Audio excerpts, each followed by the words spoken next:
Welcome to Karma Chronicles. Please like the video and subscribe. Let's begin. I knew something was off the second I walked in. The air felt tight, thick with heat and grease and something else, like a storm was just waiting to hit. The house hadn't changed in 20 years. Same lace curtains, same brown recliner that should have been thrown out 10 years ago. Same meatloaf and butter beans Friday night dinner. But what hit me hardest was the sour smell of Old Crow drifting off my daddy's breath before I even got past the hallway. "Hey, hun," my mama said from the kitchen, smile tight. She was stirring cornbread batter, eyes flicking toward the living room like she was checking for a rattlesnake. She'd put on fresh lipstick, but the way she kept her shoulders up near her ears gave her away. Daddy was in his recliner, TV volume jacked up, muttering to himself. His white tank top was yellowed at the pits, beer can on the floor beside him. He didn't look up, didn't say a word. Just took another long sip and kept glaring at the screen like it owed him money. Quick note, before we start, how's your day going and where are you joining from?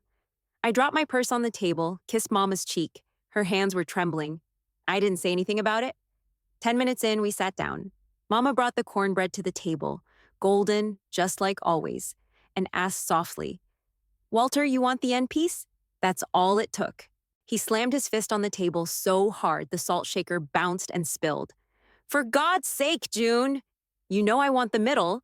Why do you always do this stupid I barely had time to process it. In one fast, brutal motion, he was up. I heard the slap before I saw it. Open palm, straight to her ribs.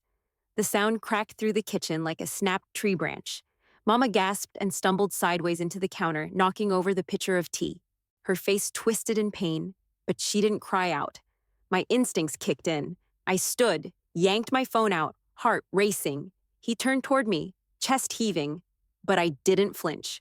I had dealt with worse men behind bars. "I swear to God, Walter, I will call the sheriff right now." But Mama's hand shot out.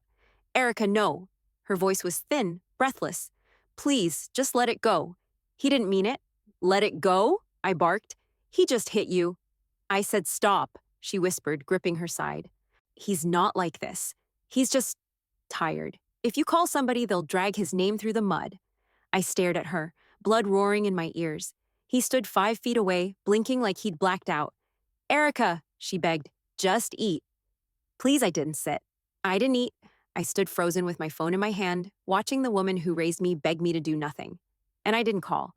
I stood in that kitchen with my phone in my hand for a long time. Nobody moved. Walter sat back down like nothing happened. TV blaring again. Mama wiped up the spilled tea with shaking hands, hunched over like she was 50 pounds heavier than she was. When I finally broke the silence, it wasn't with a scream. It was, "Let's get you to bed." She nodded once, didn't argue. I walked behind her just in case. Her breathing was shallow, and every few steps, she winced. She didn't say a word as we passed Walter. He didn't even look at her. I helped her out of her blouse. She flinched, but not from my hands. Her left side was already turning a sick, yellowish purple. When I tried to touch the bruising, she grabbed my wrist and shook her head. "I'm fine," she whispered. "You're not." She slid under the old quilt like a ghost. I stood there for a second, waiting for her to say something else. She just closed her eyes and turned to the wall.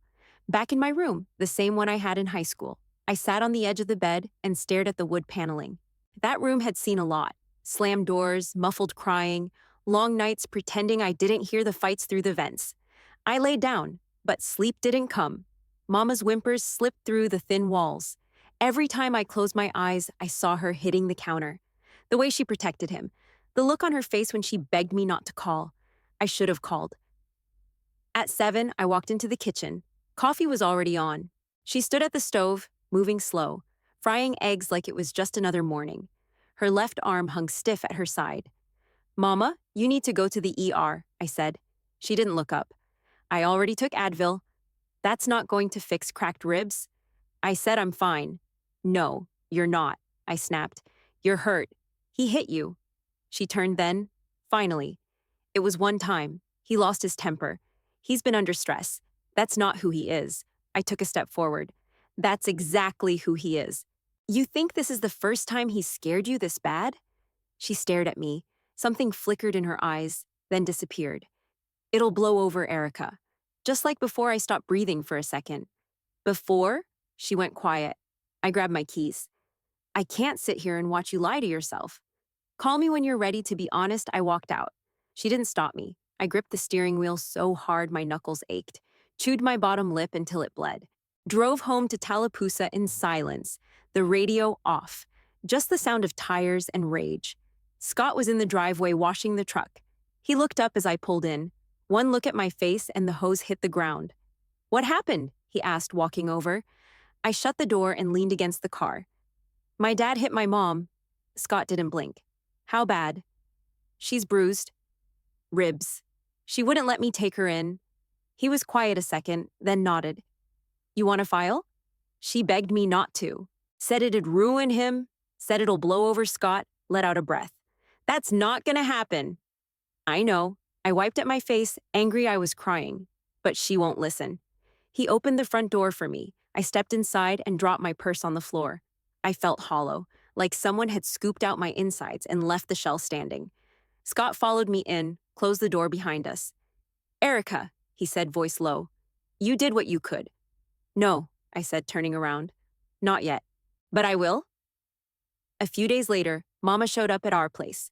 No warning, no call.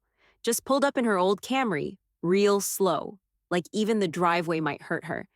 I watched from the window as she stepped out, clutching her purse like it was gonna fly away. Her blouse hung loose, like she'd tried to hide her shape on purpose. Her hair was pulled back tight, like that would keep everything from falling apart. I opened the door before she knocked. "You hungry?" I asked. It came out more like a challenge than I meant. She looked up at me with that same smile she used to give when she had a black eye and said she slipped cleaning windows. "I could eat," she said softly. Scott was in the kitchen. As soon as he saw her walk in, his whole face changed. Not surprised, just alert. "Hi, Miss June," he said.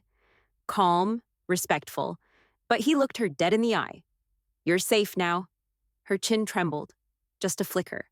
Then she walked past him like she hadn't heard a thing. He waited until she was sitting, then gave me a small nod. We had a system. I went to get the camera. She flinched when I came back, but didn't fight me. She undid the top buttons of her blouse, slow and quiet. The bruises were worse than I remembered. Green, purple, yellow. A fresh fingerprint under her collarbone. Scott didn't say a word. He snapped photos, time-stamped each one. Took notes on a yellow legal pad like he was at a job site. "You taking anything for pain?" he asked. She nodded. "Just Tylenol." He wrote that down too. Then he sat across from her, hands folded like she was a witness on the stand. His voice was steady. "We've got two choices," he said. "We file the protective petition now. Or we keep documenting, photos, doctor visits, anything he says or does, until you're ready. But we don't do nothing." She stared at the table. "What about the church? The VFW? His buddies?" Scott didn't blink. "They don't live in your ribs, June." She let out a shaky breath. "Let's see a doctor first." That afternoon, we drove to urgent care in Opelika. The waiting room smelled like antiseptic and stale popcorn. Mama didn't speak much, just kept her eyes on the tiled floor. The nurse brought her back and asked me to stay out, but Mama grabbed my hand before I could step away. "Stay?" So I did. The doctor was a woman in her 50s with short gray hair and sharp eyes. She didn't ask dumb questions, just examined her, nodded, ordered x-rays. "2 cracked ribs," she said 15 minutes later. "Nothing punctured. You'll heal, but slowly. No lifting, no twisting. Pain meds only if you need them." Then she looked right at Mama and said, "This wasn't a fall." Mama nodded once, eyes glassy. The drive back was quiet for 20 minutes. Then, out of nowhere, Mama started talking. "Your daddy used to bring me flowers," she said, "every week when we first got married. Lilies, mostly. He'd leave them on the porch in a boot if he got home late." I didn't say anything. "He built that fence in the backyard by hand. Didn't even measure. Just did it by sight." I glanced over. She was staring out the window. Like if she looked hard enough, she'd find those memories still waiting somewhere along the highway. "He used to carry you to bed when you fell asleep on the couch," she said. "Even when you were 9 and heavy and tall, he still did it." I gripped the wheel tighter. "Yeah, I remember." I also remember hiding in the closet when he got too loud. She didn't answer that, just leaned her head against the window and closed her eyes. By the time we pulled into the driveway, the sun was already dropping low. Scott was outside, waiting, arms crossed. Mama got out of the car slowly. "Thanks for today," she said. "I didn't expect to feel anything, really." "You're not done," I said. "But you started." She nodded. Just once. By Friday, Scott had the protective order paperwork mostly filled out. Every line, every check mark. Ready. All he needed was her signature. Mama stared at the pages like they were written in Russian.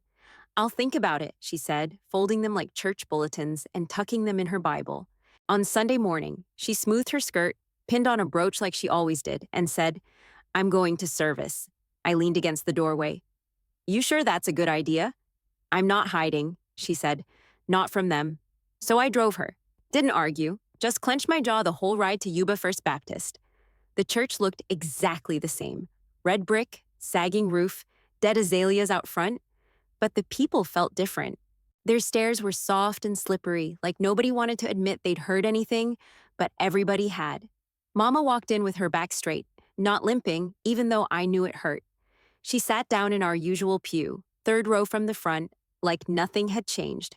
Whispers floated behind us like smoke.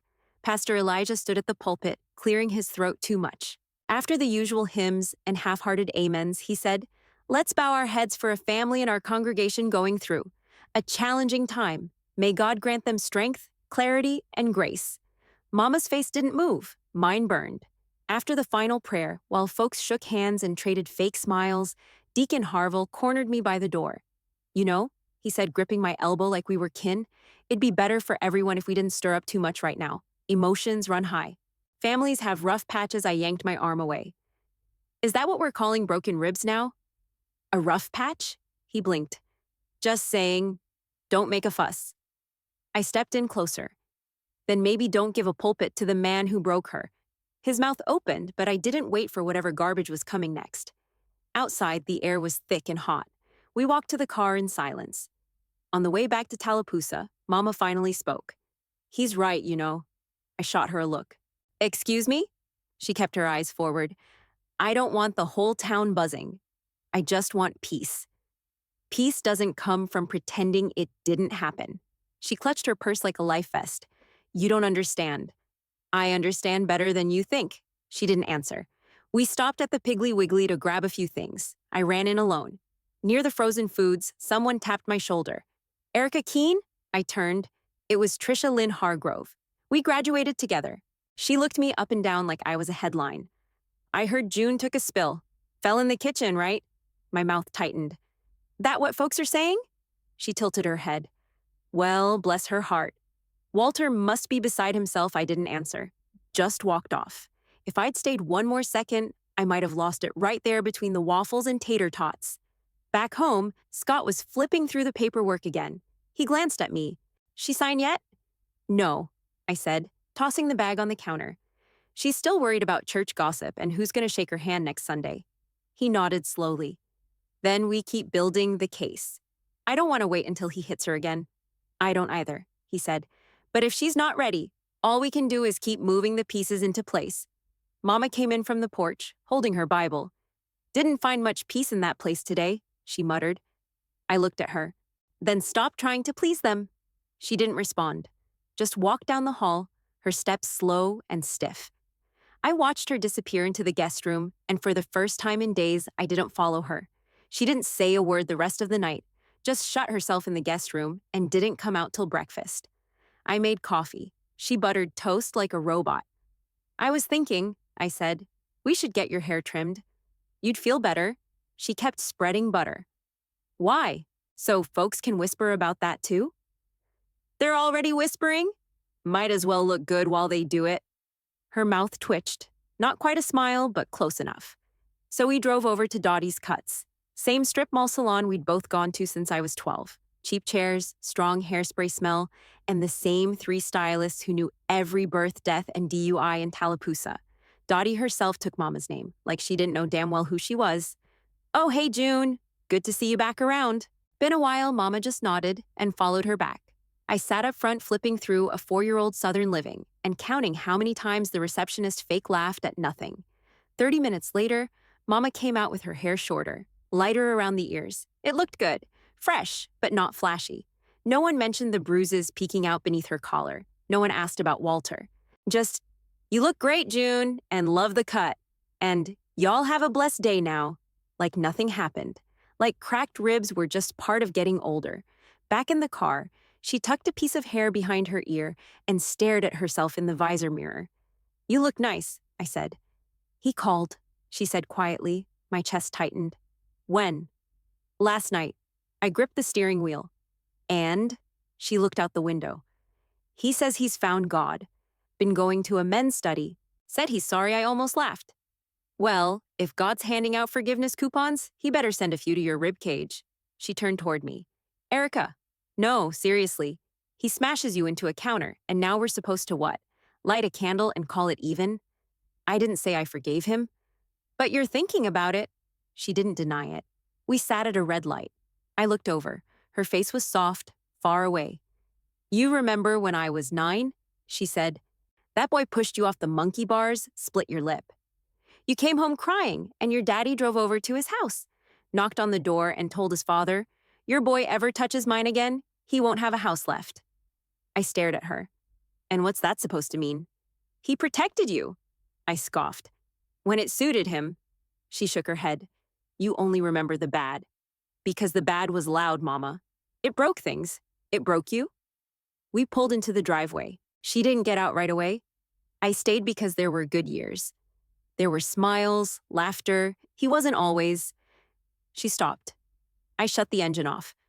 "But he is now?"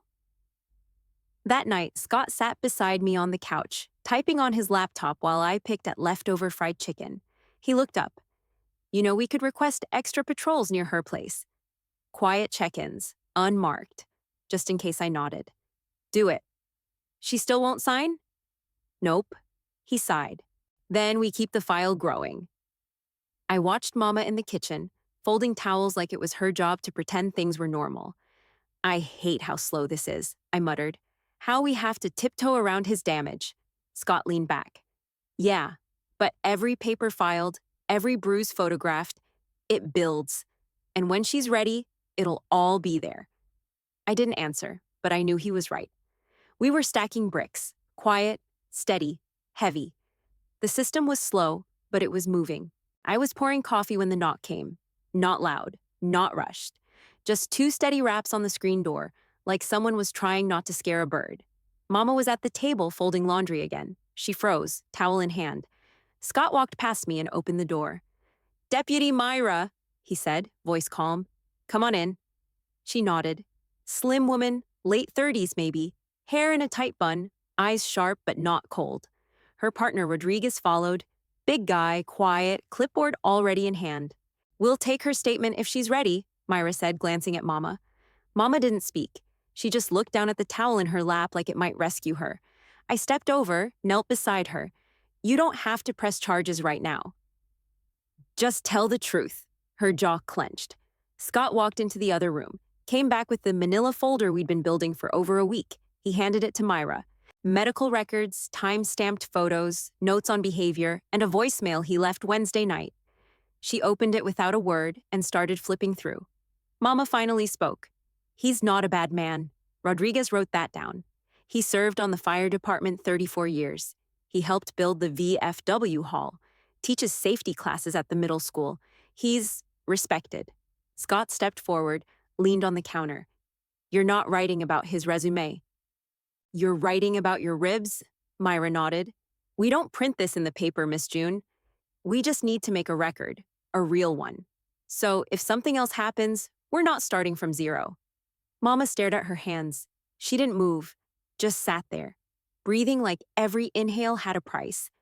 I went and got her Bible, slid the folded petition from inside, set it in front of her. "I'll fill it out with you," I said. Still nothing. Then finally, a breath. She took the pen Scott handed her and started writing. Name, date, incident summary. Her hands shook. She had to stop a few times. But she didn't stop for good. "Date of injury?" Myra asked gently. Mama whispered, 2 Fridays ago." "Location?" "Our kitchen," she said. Then added, quieter, "He knocked the tea over." Rodriguez kept writing. When she finished, she signed it. The pen hovered over the last line like it might bite her. Then her name came out in that small, perfect cursive she always used on birthday cards and casserole lids. She pushed the paper across the table.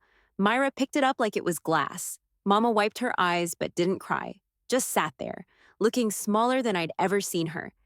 "I don't want people thinking he's a monster," she said. Scott sat beside her. "They won't. But now it's on record that you're not the one to blame." Rodriguez gave a small nod and stood up. "We'll process this and get a copy to you tomorrow."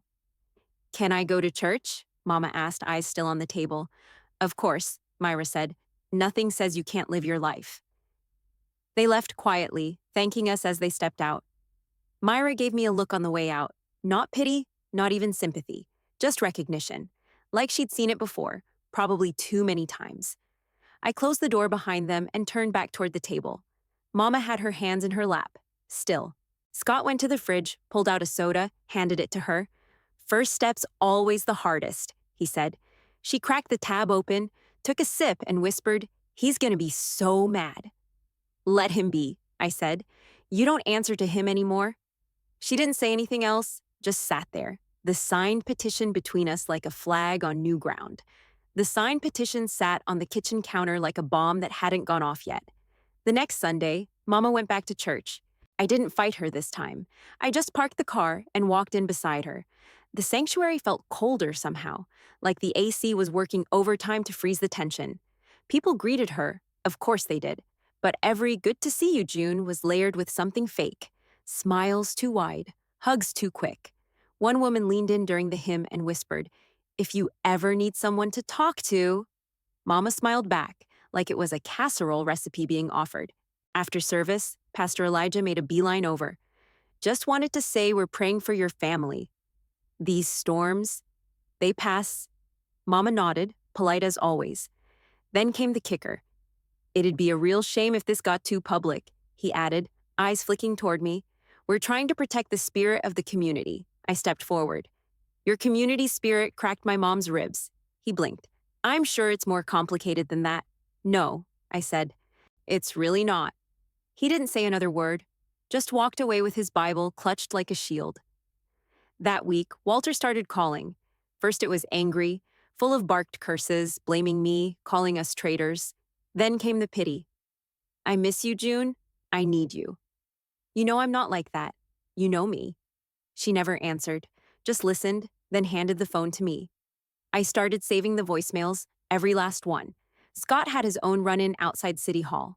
He was walking to his truck when Walter came out of nowhere, red-faced, shaking. "You think this makes you a hero?" Walter hissed. Scott didn't flinch. "You laid hands on your wife." Walter jabbed a finger in his chest. "She's my wife." "Not yours to save." Scott stepped in, voice low. "She's not property, Walter. You put her in the hospital. You're lucky a petition's all you're facing." Walter stepped back, breathing hard, fists clenched. But he didn't swing. Just spit on the ground and stormed off. A few days later, 3 of Walter's drinking buddies pulled up in a rusted-out Dodge. I watched from the porch as they got out slow, like they were there to talk, but it felt more like a warning. The tall one with the camo hat knocked. Mama answered. I stood right behind her. "June," he said with a smile that didn't reach his eyes, "we just wanted to stop by. Say we heard about all this." "Can't believe it." Honestly, Mama didn't reply. Another one stepped forward. "You know Walter's been different lately. He's trying to make things right. This town don't need more trouble." The last guy added, "Don't ruin a good man's life, June." Not over one bad night, I stepped between them and the door. "You done?" I asked. Camo Hat frowned. "We're just trying to help her think straight." "No," I said. "You're trying to scare her quiet, and it's not gonna work." Mama stayed behind me, breathing shallow. "You boys want to pray for someone?" I said. "Pray for the next woman he puts in the hospital, if this one stays silent." That shut them up. They shuffled back to their truck, heads down. I slammed the door and locked it. Later that night, Mama and I sat on the porch. No words for a while. Just the creak of the swing and the hum of bugs in the dark. She finally said, "It's strange. I used to think peace meant keeping everything calm. No waves, no noise." I nodded. "I used to think that too." She looked out at the yard. "Now I'm wondering if maybe peace means not having to flinch when the phone rings." "It means not having to lie to your own reflection," I said. She smiled, small and tired. You always were sharper than me. I reached over and took her hand. No, you just wanted to believe in something good for too long. She squeezed my fingers, then leaned back. And for once, we sat without pretending. We pulled up to the courthouse at 8:41 a.m. sharp. Mama sat in the back seat, gripping her purse like it held a life vest instead of tissues and peppermints. Her hands were shaking. I didn't say anything. She already knew I was proud of her. Inside, it felt like half of Yuba had shown up. Small-town courtrooms always draw a crowd, especially when the names involved come with church directories and firehouse plaques. The benches creaked under the weight of whispers. I saw Pastor Elijah in the third row, flanked by two deacons. One of Walter's VFW buddies sat stiff in the back with his arms crossed. Trisha Lynn Hargrove, of course, was there with her eyes wide, chewing gum like it was popcorn. Mama stood small in her blue blouse, the same one she wore for Easter last year. She'd pinned her hair back, and I could tell she'd tried to put on a brave face, but her shoulders were curled in tight, and I could hear her shallow breathing from a foot away. Scott stepped up front, calm as a pond. He laid out the timeline: incident, medical records, voicemails, photos. He didn't dramatize, didn't raise his voice, just facts. Cold, clean facts. Let the bruises speak louder than emotion. The judge, an older woman with steel gray hair and a no-nonsense stare, kept scribbling in her notes. She didn't blink once during the photos. Then it was Mama's turn. I stood when she did. Just instinct. I didn't sit until she was sworn in and seated. The clerk asked her to speak clearly. She nodded, eyes locked on her hands. Mrs. Keene, the judge said, tell us what happened on the evening of the 15th. Her voice cracked at first, but she pushed through. She told it straight. No fluff. Just what he did. How she hit the counter. What the doctor said. She didn't cry. She didn't run. The room was dead quiet. Then Walter stood up. He was wearing a clean shirt and polished boots. Like that could erase what he'd done. His lawyer, some slick guy from Montgomery, asked him soft, rehearsed questions. Walter answered with practiced charm. She slipped, he said. The floor was wet. I reached to catch her. She pulled away. He glanced at the judge, voice lowering for effect. My wife and I, we've had arguments, sure. Every couple does.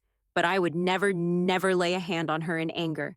That's not who I am, I gritted my teeth. Then came cross-examination. Scott didn't rush. He let Walter walk himself into the corner. Mr. Keene, you said she slipped, Scott said, flipping through his notes. But the medical report says there were fingerprint-shaped bruises on her upper arm and a palm-sized contusion along her left rib cage. Explained that Walter's jaw twitched. I told you. I grabbed her. Tried to stop the fall, Scott nodded. Like that was cute. And the voicemail you left 3 days later, Scott asked. The one where you said, you made me do it? Want to explain that part? Walter's face darkened. People say things when they're hurt. And the photo of the cornbread pan still on the stove, untouched, after you left the scene? Walter's hands balled into fists. This is twisted. Just answer the question.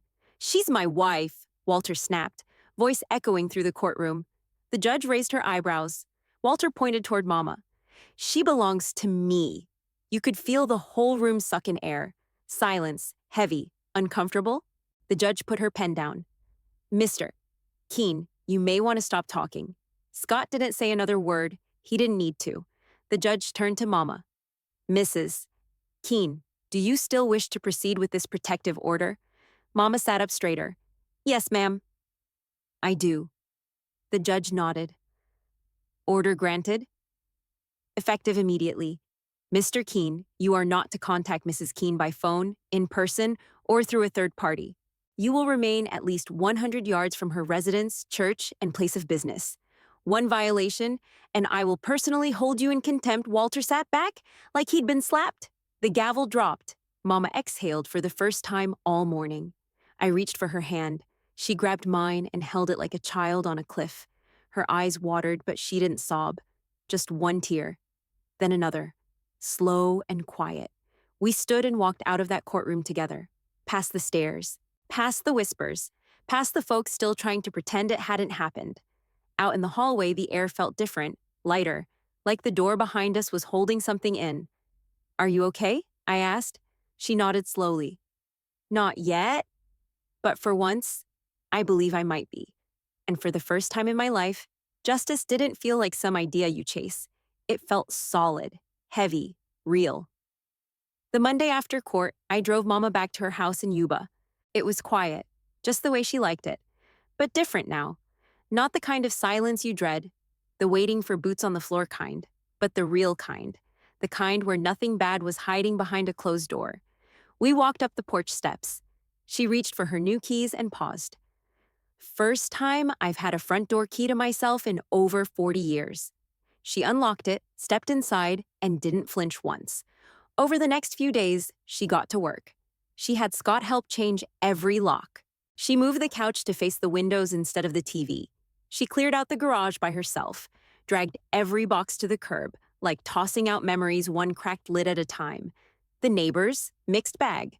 At church, folks still gave her those sideways smiles, like they were trying to read her without asking questions out loud. Some just nodded. A few turned their heads. But then there was Lucille from 2 doors down. She showed up on Thursday with a peach pie and a note folded inside the foil. "You deserve peace." Mama cried for a full minute after she read it. Real tears, not silent ones, not held in ones. Just let them fall while she stood in the kitchen, pie untouched on the counter. She started taking her days slow. Coffee on the porch, puzzle books, caught up on her quilting, even finished a baby blanket she'd started 3 years back. Then one morning, she surprised me. "I signed up for a support group," she said over breakfast. "Montgomery, Women's Resource Center. Tuesdays at 7, I nearly dropped my fork." "You did?" She nodded like it was no big deal. "I'm not talking. Not yet. Just listening." I drove her that night, sat in the parking lot while she went inside. When she came out an hour later, she didn't say much, just buckled her seatbelt and said, "Those women, they know." Back home, she laughed for the first time in weeks. It wasn't loud, wasn't wild, just a small chuckle when she caught herself using the wrong remote for the ceiling fan. But it was real, and I hadn't heard that sound in years. One morning, her phone buzzed on the counter. I checked it. Voicemail. Walter. I didn't even hesitate. Didn't listen. Didn't save it. Just hit delete. Some things don't deserve a second round. That weekend, I walked around her house while she napped. Everything was rearranged, lighter somehow, like she'd peeled off years of fear and painted over it. In the living room, I stopped by the fireplace and stared at a photo still sitting on the mantel. Our family, Christmas '98, fake smiles and matching sweaters. I thought about how many nights I used to lie in my bed upstairs, hearing the silence stretch between them. It wasn't peaceful. It was tight and sharp, like waiting for something to break. Now that silence was gone, replaced by wind through the window, coffee dripping in the kitchen, the occasional hum from the fridge. Normal sounds, safe sounds. At dinner that night, she said, "You know what the hardest part is?" "What?" "Unlearning the habit of making myself small." I looked across the table. She didn't look small now. She looked tired, yeah, but steady. "You're doing it," I said. She smiled. "I guess I am." Back at my place, after she went to bed, I sat on the couch with Scott. He handed me a soda, remote in the other hand. "How's she really doing?" he asked. I took a sip. "She's holding ground." "Think he'll stop calling?" "Doesn't matter," I said. "We're not listening." He nodded and leaned back. That night, I lay in bed thinking about how long silence ruled our house. Silence after the yelling, silence after the slamming doors, silence when no one said the truth out loud. But now, that silence was finally broken. And what came next was peace. The following Sunday morning, Mama stepped out of her house wearing a blue dress I hadn't seen in years. Not church blue, not stiff or too polite, but soft, easy, like she'd picked it for herself this time. No cane, no arm through mine. She walked into Yuba First Baptist on her own. The murmurs started the second we hit the steps, but they didn't last long. Folks made room in the aisle. No one looked away. Most looked down. She didn't. We sat in the same third-row pew. Scott on one side, me on the other. Mama sat tall between us, hands folded, calm. Pastor Elijah took the pulpit like always, glasses low on his nose. But this time, about halfway through, he paused. There are moments in life when strength looks different than we expect. Sometimes it shows up quiet, steady, right in front of us. Let's all be thankful for the people who remind us what courage really is. He didn't say her name. He didn't have to. After the service, the line to speak to her was longer than I expected. Lucille hugged her. A man from the hardware store tipped his hat and said, You take care now, June. Even Trisha Lynn muttered something about being glad to see you up and about. No whispers this time, no fake concern, just respect. Maybe even guilt. Back at the house, we sat on the porch with tall glasses of iced tea sweating in the heat. Mama rocked gently in the old swing, her dress catching the breeze just enough to flutter at the hem. She watched the street, the birds, the sky, all like it finally belonged to her again. She sipped, then said softly, "For the first time, I don't feel small here." I looked over at her, really looked. She wasn't scared anymore. She wasn't hiding. She was free.